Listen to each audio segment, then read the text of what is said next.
অনেক অপমান অনেক অসম্মান করেছি, শুধু তোকে কেন? পূর্বশে কেউ তো কম অপমান করেনি। আজকে সবকিছুর জন্য আমি তোদের কাছে ক্ষমা চাইছি।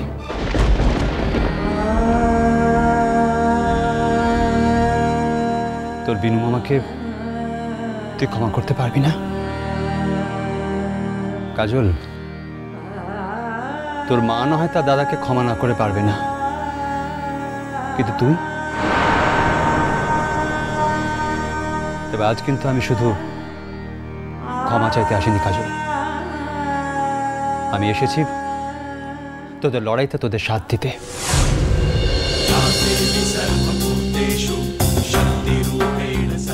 জয় জগন্নাথ, জয় জগন্নাথ। ধর্মের দল বাতাসে নরে উঠবে দিদি, সে প্রমাণ হয়ে গেল।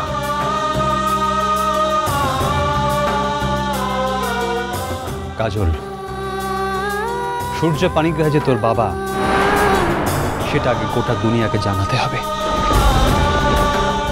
তারপর তিনি তোদের সঙ্গে সম্পর্ক রাখুন বা না রাখুন সেটা আলাদা ব্যাপার, কিন্তু সত্যটা আগে সবার জানা দরকার।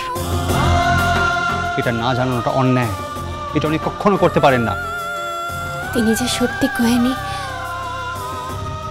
সত্য যে আমি কହୁছি, তা তবে কাহিকি জানলে বিনু মামু? এই বিষয়টা সব থেকে ভালো করে যার জানা, তার কাছ থেকে জেনেছি।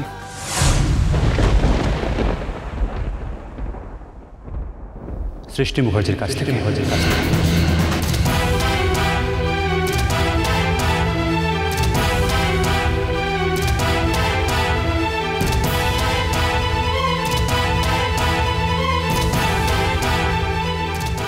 না, তিনি আমাকে কথাটা বলেননি,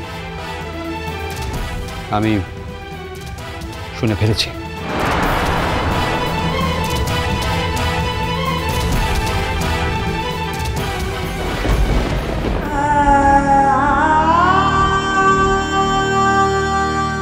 কেঁদো না উর্বশী, কেঁদো না। আজ তো কান্নার দিন নয়, আজ তো কান্না মুছে সামনে এগিয়ে যাওয়ার কথা। একটা মানুষ আর একটা মানুষকে চিরটা কাল অপরিচয়ের অন্ধকার রাখতে পারে না।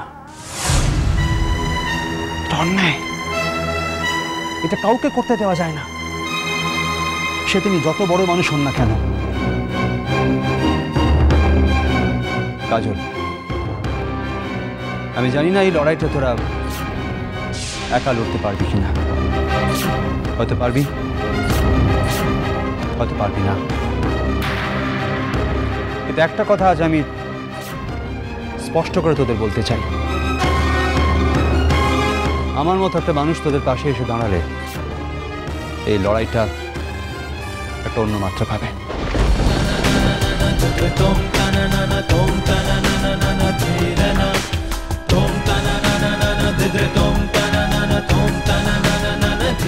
সূর্য পানিগ্রাহীকে ডিএনএ টেস্ট করাতে হবে,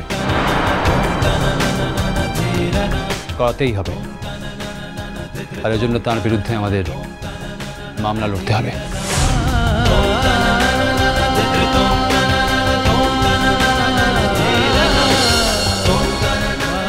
মামলা? হ্যাঁ, মামলা। উনি স্বেচ্ছায় রাজি হলে আমাদের এসব করতে হতো না। তুই, পূর্বশী, তোরা কোর্টে অ্যাপিল করবি।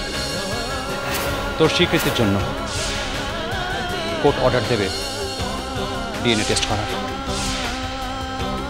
কাজল, আমি শুধু চাই তোর মা তার এতদিনের লড়াইয়ের সম্মান পাক।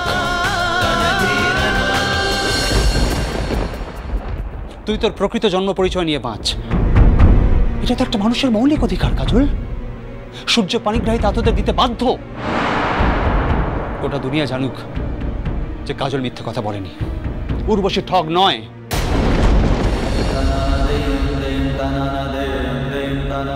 না কাজল, কাঁদবি না, চোখের জল নয়।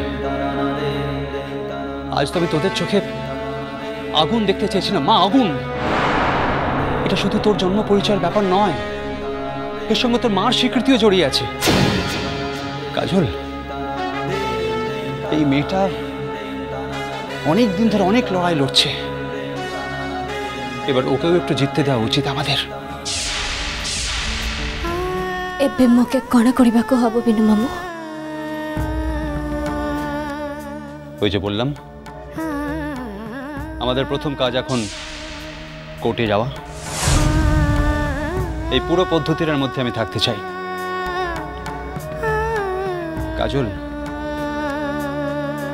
যেদিন জয়ের মুকুট তোদের মাথায় উঠবে সেই দিন আমার ছুটি। এভাবে ছাড়া নিজের পাপের প্রায়শ্চিত্ত যে আর অন্য কোনোভাবে করতে পারতাম না কাজল।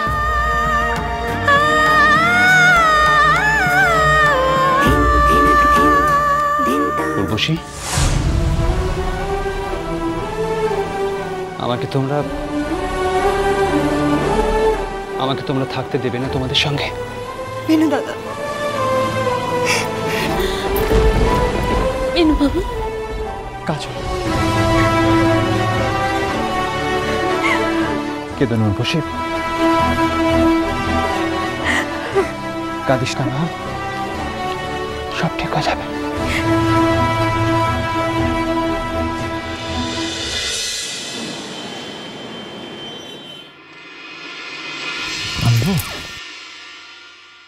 আসুন আসুন। নমস্কার। হ্যাঁ নমস্কার নমস্কার। আমরা রেডি, তবে একবার যদি আমরা রিহার্স করে নিতে পারি তাহলে খুব ভালো হয়। ওকে, শিওর শিওর পারি। আমি বাইরে অপেক্ষা করছি। শোনো না তুমি একটু ভালো করে মন দিয়ে গিয়ে গানটা গাইতে হবে, একটু রিহার্সাল করে নাও। আর শোনো, জানো তো এই যে জায়গাটা, এটা না তুমি মানে ভেতর থেকে আমাকে তুমি দেখতে পাবে, আমিও তোমাকে দেখতে পাবো, একদম ভয় পেও না। উনি খুব যত্ন করে তোমায় গানটা গাওয়াবে। আমি যাবনি। এরকম করে না পারি। আমি তোমাকে বাড়ি থেকে কি শিখিয়ে এনেছিলাম বলো? লক্ষ্মী মেয়ে এরকম করে না। আপনি চাইলে ভেতরে যেতে পারেন। ওই তো তোমাকে ভেতরে যেতে বলছি, চলো তুমি চলো। আর বলছি, কি হলো? না আমি রেগে যাচ্ছি, কিন্তু আমি বলছি তোমার কোনো অসুবিধা হবে না। তুমি শুধু মন দিয়ে গানটা গাইবে। আমি তো বললাম তো, আমি এই পাশে থাকবো তো। তুমি তো আমাকে দেখতে পাবে, আর তুমি শুধু মন দিয়ে গানটা গাইবে। আর সব তোমার জানা গান পারি, সব জানা গান, একটুও ভুল হবে না। আমি জানি। যাও লক্ষ্মী, যাও পারি। আপনি আসুন, ভয় পাবার কিচ্ছু নেই। আসলে আপনি যেমন গান করেন তেমনই গাইবেন। আর কোথাও যদি কিছু কারেকশন করার থাকে ও আমি ঠিক পরে করে নেব। হ্যাঁ, একটা কথা, আপনি গান গাইতে গাইতে গান থামাবেন না, আর মাঝে কোনো কথা বলবেন না, ঠিক আছে? যদি কোনো অসুবিধে হয় তাহলে এই হাতটা একটুখানি তুলবেন, আমি বুঝতে পারবো। কেমন? পারি। জল খাবে? আচ্ছা, একটু জল হবে প্লিজ? হ্যাঁ অবশ্যই। Thank you.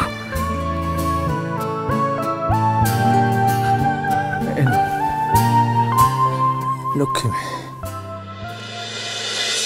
বলছি এবার তুমি এবার ওই ভদ্রলোকের সঙ্গে ভেতরে চলে যাও, বুঝলে? হ্যাঁ, লক্ষ্মী মেয়ের মতো। আর জল খেতে হবে না এখন। আমি একটু জল খেতে বলছি, দেখবে উনি দেখবে তোমাকে খুব যত্ন করে গান গাওয়াবেন, একদম ভয় পাবে না। আর বলছি, উনি তোমাকে কতটা সময় দিচ্ছেন দেখো। এইভাবে সময় নষ্ট করতে আছে লক্ষ্মী মেয়ে। তাড়াতাড়ি গানটা গেয়ে ফেলতে পারলে তাহলে আমরা তো তাড়াতাড়ি বাড়ি চলে যেতে পারবো, তাই না?